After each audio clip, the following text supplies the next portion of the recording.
Torque translational മോഷനിൽ ഫോഴ്സിന് പകരം rotational മോഷനിൽ ഉപയോഗിക്കുന്ന ടേമാണ് torque.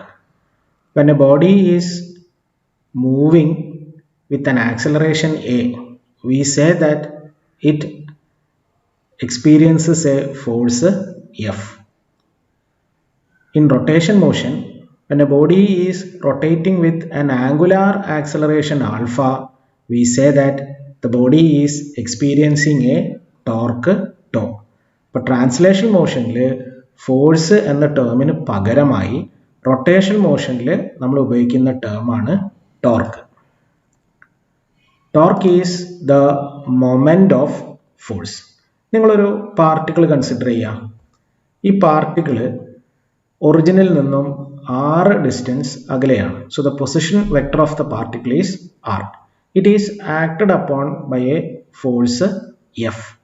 Theta is the angle between r and F. അങ്ങനെയാണെങ്കിൽ we write the expression for torque as tau equals r cross F or tau equals rf sin theta. അപ്പോൾ torque കാണാനുള്ള first equation ആണ് tau equals rf sin theta. ടോർക്കിന്റെ unit നോക്കുക. ഡിസ്റ്റൻസിന്റെ unit metre ആണ്, ഫോഴ്സിന്റെ unit ന്യൂട്ടണും. So the unit of torque is Newton meter. ടോർക്കിന്റെ ഡയമെൻഷണൽ ഫോർമുലയോ r എന്ന് പറഞ്ഞാൽ ഡിസ്റ്റൻസ് ആണ്. ഡിസ്റ്റൻസിന്റെ ഡയമെൻഷണൽ ഫോർമുല L, ഫോഴ്സിന്റെ dimensional formula ml t⁻². So the dimensional formula for torque is ml² t⁻². Cross product of two vectors is a vector ആണ്. So torque is a vector quantity. ആ particle Z ആക്സിസിന് ചുറ്റും rotate ചെയ്യാണ്. പാർട്ടിക്കിളിന്റെ മുകളിൽ act ചെയ്യുന്ന force ആണ് F. We are extending the line of action of force. Force act ചെയ്യുന്ന ലൈന് നമ്മൾ എക്സ്റ്റെൻഡ് ചെയ്തു. ഒറിജിനിൽ നിന്നും ആ ലൈനിലേക്ക് ഒരു പെർപെൻഡിക്കുലർ വരച്ചു. The perpendicular drawn from the origin to the line of action of force is called lever arm. അത് ഡിനോട്ട് ചെയ്യുക D എന്നാണ്. ഫോഴ്സ് ആക്ട് ചെയ്യുന്ന ലൈനിലേക്ക് ഒറിജിനിൽ നിന്നും വരയ്ക്കുന്ന പെർപെൻഡിക്കുലറിനെയാണ് നമ്മൾ ലീവർ ആം എന്ന് പറയുക. അത് ഡിനോട്ട് ചെയ്യുക D എന്ന് പറഞ്ഞ ലെറ്റർ കൊണ്ടാണ്. ഈ ആംഗിൾ തീറ്റയാണെങ്കിൽ ഈ ആംഗിളും തീറ്റയായിരിക്കും. You consider the triangle OPB. അങ്ങനെയാണെങ്കിൽ sine theta equals opposite side by hypotenuse. Sine theta equals D/R. So D is equal to R sine theta. നമുക്ക് ലീവർ ആമിന്റെ വാല്യൂ കിട്ടി R sine theta. Equation 1 substitute ചെയ്യുക. Equation 1 tau is equal to RF sine theta എന്നാണ്. അപ്പോൾ R sign തീറ്റയ്ക്ക് പകരം liver ആം D എന്ന് കൊടുക്കുക. So you will get tau is equal to F into D. D is the lever arm. Rotate ചെയ്യുന്ന പാർട്ടിക്കിളിന്റെ മുകളിൽ act ചെയ്യുന്ന force ആണ് F. പാർട്ടിക്കിളിന്റെ position Rഉം Fഉം തമ്മിലുള്ള ആംഗിൾ ആണ് തീറ്റ. ഈ ഫോഴ്സ് Fനെ നമുക്ക് രണ്ട് കമ്പോണൻസ് ആയിട്ട് റിസോൾവ് ചെയ്യാം. തീറ്റ ചേർന്ന് കിടക്കുന്ന കമ്പോണന്റിന് റേഡിയൽ കമ്പോണന്റ് എന്നാ പറയാ. ഡിനോട്ട് ചെയ്യുക FR. So the radial component FR is equal to F cos theta. Perpendicular കമ്പോണന്റിന് ടാൻജൻഷ്യൽ കമ്പോണന്റ് എന്നാണ് പറയാ. ഡിനോട്ട് ചെയ്യുക F theta എന്നാണ്. So the tangential component is given by F theta equals F sin theta. We have the expression for torque. Tau is equal to RF sin theta. ഇത് നമ്മൾ equation 1 substitute ചെയ്യാം. You will get tau is equal to R into F theta. So we have expressed torque in terms of tangential component of force. ഈ എക്സ്പ്രഷനിൽ നിന്ന് നമുക്ക് എന്താണ് മനസ്സിലാവുന്നത്? ആ പാർട്ടിക്കിളിന്റെ മുകളിൽ ആക്ട് ചെയ്യുന്ന ഫോഴ്സിന് രണ്ട് കമ്പോണന്റ് ഉണ്ട്. റേഡിയൽ കമ്പോണന്റും ഉണ്ട്, ടാൻജൻഷ്യൽ കമ്പോണന്റും ഉണ്ട്. ഇതിൽ ടോർക്ക് പ്രൊഡ്യൂസ് ചെയ്യുന്നത് ഏതാണ്? ടാൻജൻഷ്യൽ കമ്പണന്റ് ഓഫ് ഫോഴ്സ് ആണ്.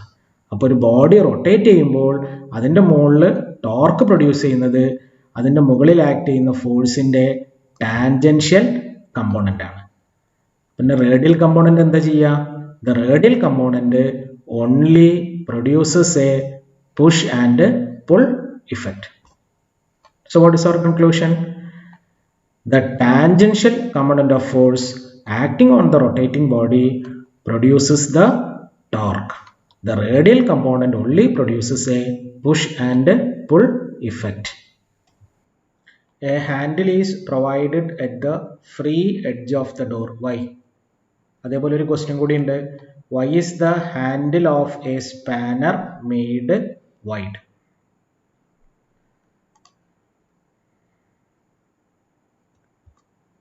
നമ്മൾ ഡോറിൻ്റെ ഹാൻഡിൽ ഈ ഫ്രീ എഡ്ജിലാണ് പ്രൊവൈഡ് ചെയ്യുക. അതെന്തുകൊണ്ടാണ് എന്നാണ് ചോദ്യം. നമ്മൾ ഡോറ് തുറക്കുമ്പം ഡോറ് റൊട്ടേഷണൽ മോഷനിലാണ്. ഡോറിൻ്റെ ഹിഞ്ചസ് ഇവിടെയാണ്. ഡോറ് റൊട്ടേറ്റ് ചെയ്യുന്ന ആക്സസ് ഇതാണ്. നമ്മൾ ഫോഴ്സ് അപ്ലൈ ചെയ്യുക ഹാൻഡിലാണ്. ഡോറ് റൊട്ടേഷണൽ മോഷനിലായതുകൊണ്ട് ഡോറിൻ്റെ മുകളിൽ ടോർക്കാണ് ഉള്ളത്. ടോർക്കിൻ്റെ ഫോർമുല എന്താ? Tau is equal to r cross F. കൂടുതൽ ടോർക്ക് കൊടുത്താൽ ഡോറ് വേഗത്തിൽ റൊട്ടേറ്റ് ചെയ്യും. ടോർക്ക് എങ്ങനെ ഇൻക്രീസ് ചെയ്യുക? ഒന്നുകിൽ ആർ ഇൻക്രീസ് ചെയ്യുക അല്ലെങ്കിൽ എഫ് ഇൻക്രീസ് ചെയ്യുക. ആർ എന്ന് പറയുകയാണെങ്കിൽ ആക്സിസ് ഓഫ് റൊട്ടേഷനിൽ നിന്നും ഫോഴ്സ് അപ്ലൈ ചെയ്യുന്ന പോയിന്റിലേക്കുള്ള ദൂരമാണ്. ആക്സിസ് ഓഫ് റൊട്ടേഷനിൽ നിന്നും ഹാൻഡിലേക്കുള്ള ദൂരമാണ് ആർ. ഹാൻഡില് ഫ്രീ എഡ്ജിൽ അറ്റത്ത് ഫിറ്റ് ചെയ്യുമ്പോൾ ആക്സിസിൽ നിന്നും ഹാൻഡിലേക്കുള്ള ഡിസ്റ്റൻസ് 6 മാക്സിമം ആയിരിക്കും. 6 മാക്സിമം ആവുമ്പം കുറഞ്ഞ ഫോഴ്സ് അപ്ലൈ ചെയ്താലും ഡോറിൻ്റെ മുകളിൽ ആക്ട് ചെയ്യുന്ന ടോർക്ക് കൂടുതലായിരിക്കും. When R is large, the force required to produce the turning effect is smaller. R increase ചെയ്യുമ്പം കുറഞ്ഞ ഫോഴ്സ് കൊടുത്താലും ഡോറിൻ്റെ മുകളിൽ ആക്ട് ചെയ്യുന്ന ടോർക്ക് മാക്സിമം ആയിരിക്കും. ഡോറ് വേഗത്തിൽ റൊട്ടേറ്റ് ചെയ്യും. അതുകൊണ്ടാണ് ഡോറിൻ്റെ ഹാൻഡില് ഡോറിൻ്റെ അറ്റത്ത് നമ്മൾ ഫിറ്റ് ചെയ്യുന്നത്. ഇനി സ്പാനറിൻ്റെ ഹാൻഡിലിൻ്റെ നീളം കൂട്ടുന്നത് എന്തുകൊണ്ടാണ്? അതും ഇതേ കാരണം തന്നെയാണ്. സ്പാനർ റൊട്ടേഷണൽ മോഷനിലാണ്. അതുകൊണ്ട് തന്നെ നമ്മൾ സ്പാനറിൻ്റെ മുകളിൽ അപ്ലൈ ചെയ്യുന്നത് ടോർക്കാണ്. ടോർക്ക് ഇൻക്രീസ് ചെയ്യാൻ നേരത്തെ പറഞ്ഞതുപോലെ 6 കൂട്ടാം, അല്ലെങ്കിൽ നമ്മൾ അപ്ലൈ ചെയ്യുന്ന ഫോഴ്സ് കൂട്ടാം. ഹാൻഡിലിൻ്റെ നീളം കൂടുകയാണെങ്കിൽ ആറിൻ്റെ വാല്യൂ കൂടും.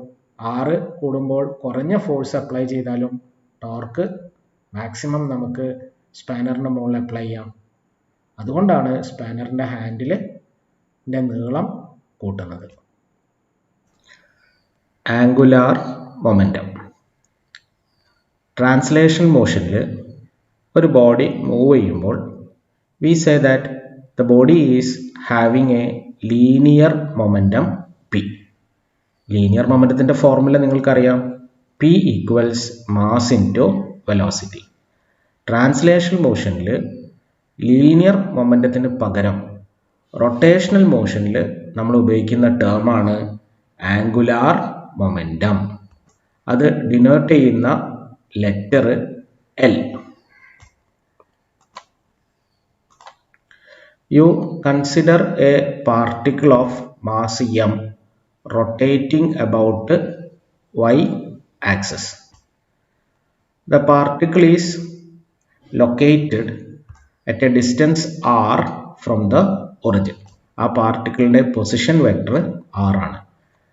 Let v be the linear velocity of the particle. ആ പാർട്ടിക്കിളിൻ്റെ ലീനിയർ വെലോസിറ്റി v ആണ്. അങ്ങനെയാണെങ്കിൽ ആ പാർട്ടിക്കിളുടെ ലീനിയർ മൊമെൻറ്റം എന്താണ് വരിക? mv.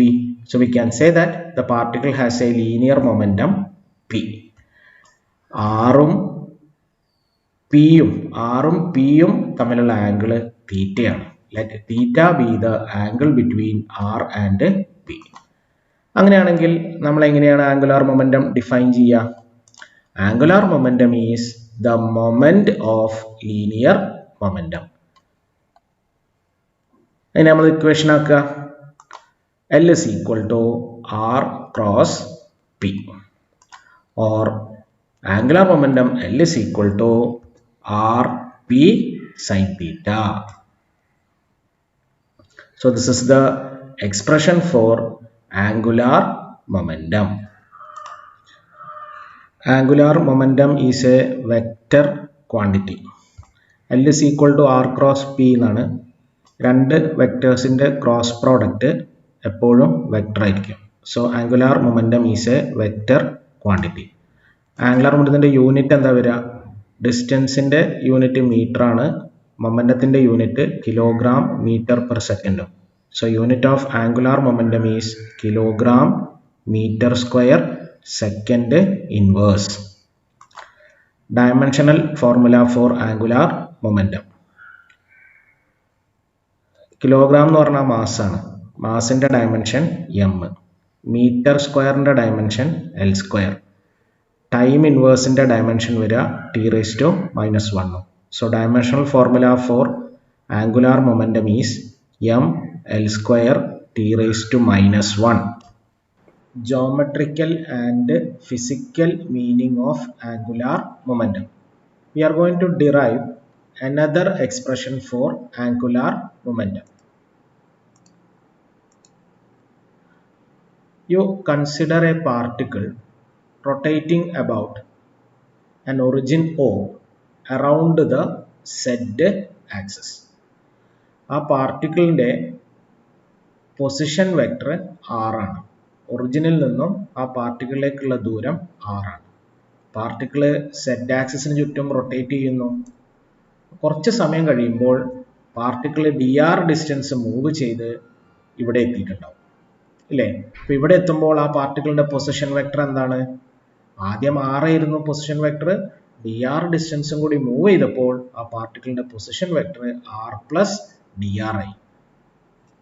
അങ്ങനെയാണെങ്കിൽ what will be the area covered by that particle? ഇവിടെ ഉണ്ടായിരുന്ന പാർട്ടിക്കിൾ ഇവിടെ എത്തുമ്പോൾ എത്ര ഏരിയ കവർ ചെയ്യുന്നത്? നമുക്ക് നോക്കിയാൽ കാണാൻ പറ്റും. Area covered is equal to area of the triangle OLK. ട്രയാങ്കിളിന്റെ ഏരിയ എന്താണ്? ഹാഫ് ഇൻറ്റു BH ആണ്. B എന്ന് പറഞ്ഞാൽ ട്രയാങ്കിളിന്റെ ബേസ് ആണ്, dr ആണ് അതിന്റെ വാല്യൂ. H എന്ന് പറഞ്ഞാൽ ട്രയാങ്കിളിന്റെ ഹൈറ്റ് ആണ്, അതിന്റെ വാല്യൂ r. ഇതിൽ സബ്സ്റ്റിറ്റ്യൂട്ട് ചെയ്യുമ്പോൾ ഏരിയ സ്വെപ്റ്റ് അല്ലെങ്കിൽ area covered DA equals half into dr into r. അങ്ങനെയാണെങ്കിൽ what will be the areal velocity? Areal velocity എന്ന് പറഞ്ഞാൽ ഏരിയ ബൈ ടൈം ആണ്. അപ്പോൾ dA/dt is equal to half into r into dr by dt. ഇക്വേഷൻ്റെ ലെഫ്റ്റിനെ time കൊണ്ട് divide ചെയ്യുമ്പോൾ ഇക്വേഷൻ്റെ റൈറ്റിനെയും ടൈം കൊണ്ട് ഡിവൈഡ് ചെയ്യാം. dr എന്ന് പറഞ്ഞാൽ ഡിസ്റ്റൻസ് ആണ്, dt എന്ന് പറഞ്ഞാൽ ടൈമും. ഡിസ്റ്റൻസ് ബൈ ടൈം എന്ന് പറഞ്ഞാൽ വെലോസിറ്റി ആണ്, ലീനിയർ വെലോസിറ്റി ആണ്. So will get dA/dt equals half into r into v. P is equal to mv എന്നാണ്. So v is equal to p/m. അപ്പോൾ അടുത്ത സ്റ്റെപ്പിൽ വിന്റെ സ്ഥാനത്ത് p/m സബ്സ്റ്റിറ്റ്യൂട്ട് ചെയ്യാം. r ക്രോസ് p എന്ന് പറഞ്ഞാൽ മൊമെന്റം ആണ്, ആംഗുലാർ മൊമെന്റം L. അത് സബ്സ്റ്റിറ്റ്യൂട്ട് ചെയ്യാം. dA/dt equals L/2m. അങ്ങനെയാണെങ്കിൽ what will be the value of L? L is equal to 2m into dA/dt. Angular momentum is equal to 2 times the mass of the body into aerial velocity. Now we are going to state Kepler's second law. Kepler's second law പറയുന്നത് when a planet is revolving around the sun, the aerial velocity of the planet is a constant. എന്താണ് aerial velocity? Area covered by the planet in a particular time. For example, you consider that the planet is at this position. ഒരു മാസം കഴിയുമ്പോൾ planet ഇവിടെ എത്തി. അങ്ങനെയാണെങ്കിൽ ആ planet cover ചെയ്യുന്ന area ഇതാണ്. പ്ലാനറ്റ് ഇവിടെയാണെങ്കിലോ ഒരു മാസം കഴിയുമ്പോൾ പ്ലാനറ്റ് ഇവിടെ എത്തി. ആ പ്ലാനറ്റ് ഒരു മാസം കൊണ്ട് കവർ ചെയ്യുന്ന ഏരിയ ഇതാണ്. കെപ്ലറിന്റെ സെക്കൻഡ് ലോ പറയുന്നത് ഈ രണ്ട് ഏരിയയും സെയിം ആണ്. the area covered by a planet in a particular time is a constant. നമുക്ക് കെപ്ലറിന്റെ സെക്കൻഡ് ലോ ആംഗുലാർ മൊമെന്റത്തിൽ നിന്നും പ്രൂവ് ചെയ്യാൻ പറ്റും. You consider a planet revolving around the sun. ഇതാണ് ആ പ്ലാനറ്റ്. ഒരു പ്ലാനറ്റ് സൂര്യന് ചുറ്റും റിവോൾവ് ചെയ്യുമ്പോൾ ആ പ്ലാനറ്റിന്റെ മുകളിൽ ഗ്രാവിറ്റേഷണൽ ഫോഴ്സ് മാത്രമാണ് ആക്ട് ചെയ്യുക. The only force on the planet is the gravitational force. സൂര്യനും പ്ലാനറ്റും തമ്മിലുള്ള ഗ്രാവിറ്റേഷണൽ ഫോഴ്സ്. ഈ ഗ്രാവിറ്റേഷണൽ ഫോഴ്സ് എങ്ങനെയാണ് പ്ലാനറ്റിന്റെ മുകളിൽ ആക്ട് ചെയ്യുക? It act along the line joining the sun and the planet. ഈ ലൈനിലൂടെയാണ് ഗ്രാവിറ്റേഷണൽ ഫോഴ്സ് ആക്ട് ചെയ്യുക. It act along the radius of the circle in which the planet is moving. അതുകൊണ്ട് തന്നെ gravitational force ഒരു radial force ആണ്. നമ്മൾ പഠിച്ചിട്ടുണ്ട്, ഒരു ബോഡി റൊട്ടേറ്റ് ചെയ്യുമ്പോൾ ആ ബോഡിയുടെ മുകളിൽ ടാൻജൻഷ്യൽ ഫോഴ്സ് ആക്ട് ചെയ്താൽ മാത്രമേ ആ ബോഡിക്ക് ടോർക്ക് ഉണ്ടാവുകയുള്ളൂ. Only the tangential component of force produces torque. The radial force produces only a pushing and pulling effect.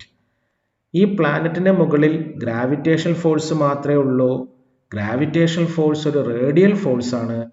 So the torque acting on the planet is 0. Tau is equal to 0. നിങ്ങൾക്ക് ന്യൂട്ടന്റെ second law അറിയാം, F is equal to dp/dt എന്നാണ് അല്ലേ. Rotational മോഷനിൽ എഫിന്റെ സ്ഥാനത്ത് നമ്മൾ ടോയാണ് എഴുതുക. Linear മൊമെന്റത്തിന്റെ സ്ഥാനത്ത് ആംഗുലാർ മൊമെന്റവും. അപ്പൊ F is equal to dp/dt എന്നുള്ള ഇക്വേഷൻ റൊട്ടേഷൻ മോഷനിലേക്ക് മാറ്റുമ്പോൾ ടോ ഈക്വൽസ് dl/dt എന്നാണ് വരിക. ടോർക്ക് 0 ആവുമ്പോൾ you can write 0 equals dl/dt. Cross multiply ചെയ്യുമ്പം dl ഈക്വൽസ് 0. dl എന്ന് പറഞ്ഞാൽ ചേഞ്ച് ഇൻ ആംഗുലാർ മൊമെന്റം ആണ്. ചേഞ്ച് ഇൻ ആംഗുലാർ മൊമെന്റം ഈ 0 എന്ന് പറഞ്ഞാൽ ആംഗുലാർ മൊമെന്റത്തിൽ ചേഞ്ച് ഇല്ല. Angular momentum is a constant. എല്ലിന്റെ ഫോർമുല എഴുതുക. 2m × da/dt is a constant. 2 constant ആണ്, മാസ് കോൺസ്റ്റന്റ് ആണ്. അങ്ങനെയാണെങ്കിൽ ഇക്വേഷൻ കോൺസ്റ്റന്റ് ആവണമെങ്കിൽ da/dt യും കോൺസ്റ്റന്റ് ആവണം. da/dt എന്ന് പറഞ്ഞാൽ ഏരിയൽ വെലോസിറ്റി ആണ്. So we can write areal velocity of the planet is a constant. നമ്മൾ പ്രൂവ് ചെയ്തു, കെപ്ലറുടെ സെക്കൻഡ് ലോ പ്രൂവ് ചെയ്തു. If a body is rotating, is it necessarily being acted upon by an external torque. ഒരു body rotate ചെയ്യുന്നുണ്ട്, അങ്ങനെയാണെങ്കിൽ അതിൻ്റെ മുകളിൽ ഒരു എക്സ്റ്റേണൽ ടോർക്ക് ഉണ്ടാവണമെന്ന് നിർബന്ധമുണ്ടോ? ഇതാണ് ചോദ്യം.